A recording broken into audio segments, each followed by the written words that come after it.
안녕하십니까. 제이기인입니다. 금일은 그 삼성전자 지금처럼 이렇게 하락일 때 바닥에서 나오는 특징 그리고 대응 방법에 관해서 말씀을 좀 드려보도록 하겠습니다. 그 삼성전자는 아시다시피 그 우리 국내에서는 가장 우량한 우량주죠. 그래서 이 추세를 좀 타고 가는 경향이 있습니다. 그렇기 때문에 좀 길게 놓고 봐야 될 것 같고요. 지금 그래서 이 차트를 주봉으로 좀 놓고 봤습니다. 주봉으로 놓고 봐야 이렇게 좀 잘 보이는 상황이 좀 만들어지기 때문에 일단 주봉으로 좀 놨습니다. 그래서 지금 최근에 근래에 주가를 좀 보시면 2021년 1월 11일 고가 96,800원을 찍고 그 이후로 주가는 역별 상태죠. 계속 이렇게 고점이 낮아지면서 주가가 올라도 결국은 고점을 돌파하지 못하고 결국에는 지지선을 다 이탈을 하면서 주가가 이렇게 하락이 커지고 있는 상태입니다. 그래서 지금 기존에는 그러면 이 주가가 이렇게 어떤 지지선 밑에서 하락을 했을 때 이렇게 저가에 좀 사 놓으면은 시간이 좀 지났을 때 계속 올라가는 그런 형태였기 때문에 그런 측면에서 봤을 때 이 저점에서 어떤 바닥이 어디인지 그런 부분들을 한번 살펴보도록 하겠습니다.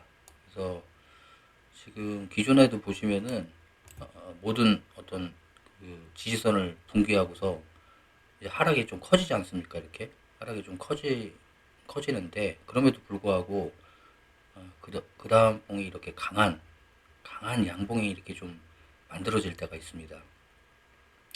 또 보시면 마찬가지죠. 이게 지금이랑 좀 비슷한 상황인데 2017년에 어떤 고점을 찍고 역별 상태죠. 이렇게 역별 상태로 지금 고점이 낮아지면서 여기는 이제 물론 21선을 좀 돌파하긴 했지만은 다시 21선을 이탈을 하면서 이게 이제 저항대가 되면서 예, 저항대가 되면서 고점이 낮아지면서 이렇게 지지선을 이탈을 하면서 저항선이 돼버리죠. 이 21선을 닿으면 떨어지고 그럼에도 불구하고 이렇게 지금 이제 강한 반등이 나오면서 결국에는 이런 강한 반등에 지나고 봤을 때는 강한 반등이 나오고 강한 반등에 중심선을 이탈하지 않습니다. 중심선을 이탈하지 않아요. 이 강한 반등에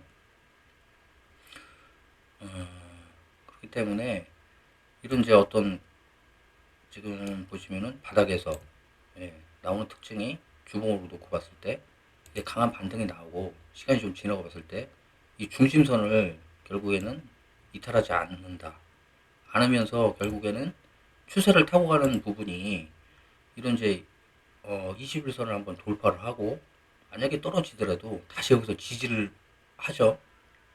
지지를 하고 지지를 하니까 이렇게 강한 상승이 한번 나오는 이런 부분들이 만들어졌고요. 그래서 결국에는 중요한 부분이 이런 어떤 큰 하락이 나온 이후에 지지선 밑에서 결국에는 중심선을 이탈하지 않는 부분들, 그런 부분들이 만들어졌을 때는 결국에는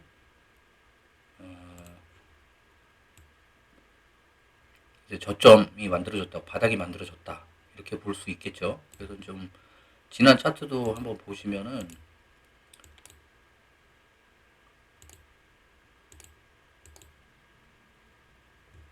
이런 부분들 다 마찬가지일 것 같아요. 어떤 강한 반등이 이렇게 나오고 중심선을 이탈하지 않는 여기도 중심선을 이탈하지 않는 이런 부분들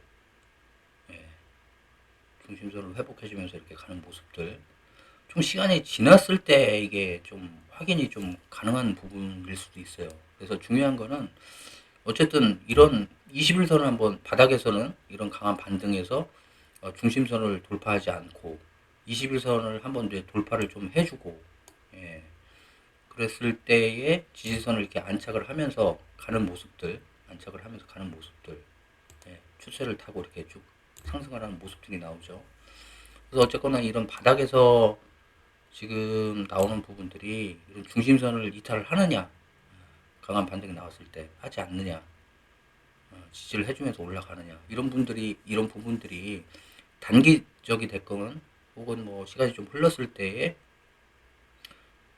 그런 이 중심선에서 뭔가 그 중심선을 이탈하지 않으면서 또다시 상승이 나왔을 때는 더욱 상승이 나올 수 있다, 이런 말씀을 좀 드리는 거고요. 그래서 지금 다시 현재 차트로 좀 돌아가 보면, 예, 지금 당장 다음 주에 주가가 또 어떻게 흘러갈지는 또 예상을 할 수가 없지만 현재만 보면 이게 하락이 점점 강해지고 있다. 그래서 결국은 우리가 어떤 이런 강한 반등이 나왔을 때 지지선을 이탈하는지 안 하는지, 중심선을 이탈하는지 안 하는지, 그런 부분들을 한번 좀 길게 놓고 볼 필요가 있다라는 말씀을 드리는 거고요. 여기도 마찬가지로. 자, 그렇지만은 현재 이제 주가가 역배열이지 않습니까? 이렇게 지지선 21선 한번 고점이 낮아지면서. 그래서 중요한 게 이제 이런 부분들이 또 만들어질 수 있어요. 그러니까 어떤 저항 라인이 돼버리는 거죠. 그래서 이제 이게 결국에는 한번 이제 반등이 나올 것 같지만 결국에는 이제 저항선에 닿으면은 주가 계속 떨어지는 모습, 예, 떨어지는 모습이 만들어질 수도 있고 아닐 수도 뭐 있겠지만은, 자, 그래서 이제 만약에 지금 보시면 금주에 이 지금 차트를 놓고 봤을 때 차트의 지금 이제 중심선, 현재 이 차트의 중심선, 몸통의 중심선이겠죠. 그래서 대략 한 6만 1천 원 정도로 볼 수 있겠습니다. 그래서 이제 만약에 다음 주에 어떤 강한 반등이 좀 나온다고 치면 현재의 어떤 그 고가, 그 다음에 저가 기준으로 중심선, 그래서 지금 보면 6만 1천 원 정도인데 그 이상을 돌파를 한다 그러면 어떤 반등을 한번 노려볼 수도 있겠죠. 그렇지만은 이런 21선을 돌파할 것인지에 대한 여부, 예, 그 부분이 또 중요하다고 볼 수 있겠고요. 그래서 지금 이게 기회인지 아니면은 더 큰 하락이 나올지는 현재로서는 뭐 예상하기는 좀 힘든 입장이긴 한데, 두 가지의 관건이 있다. 현재로서 이런 지금 하락에 대한 부분의 중심선을 강하게 돌파를 해주냐, 중심선을 돌파를 해주냐, 중심선 이상에서 매수의 기회가 단기적으로는 될 수 있겠죠. 중심선을 만약에 깨지 않는다 그러면, 강하게 상승이 나온다 그러면. 그 다음에 두 번째로가 이 21선을 또 돌파를 하고 지지를 받느냐, 이런 부분들. 그 다음에 또 하나가 있겠네요. 이 고점을, 지난 고점이죠. 예, 대략 한 8만 원, 8만 1천 원, 8만 1천 원 정도까지 한번 올라가느냐, 그 이상까지 가느냐가 또 중요할 것 같습니다. 그래서 지금 뭐 어떤 상황 자체는 예측을 할 수 없지만 어떤 지난 사례를 봤을 때 강한 좀 반등이 나오고 중심선을 이탈하지 않을 경우에 대해서 한번 살펴봤고요. 바닥에서 나오는 어떤 특징들을 살펴봤습니다. 예, 그래서 뭐 삼성전자에 이미 기존에 투자하신 분들이라든지 아니면 투자를 하시려고 생각하시는 분들은 이런 부분들에 대해서 한번 참고를 하셔가지고 조금 보시면은 좀 도움이 되지 않을까라는 생각으로 한번 영상 만들어 봤습니다. 감사합니다.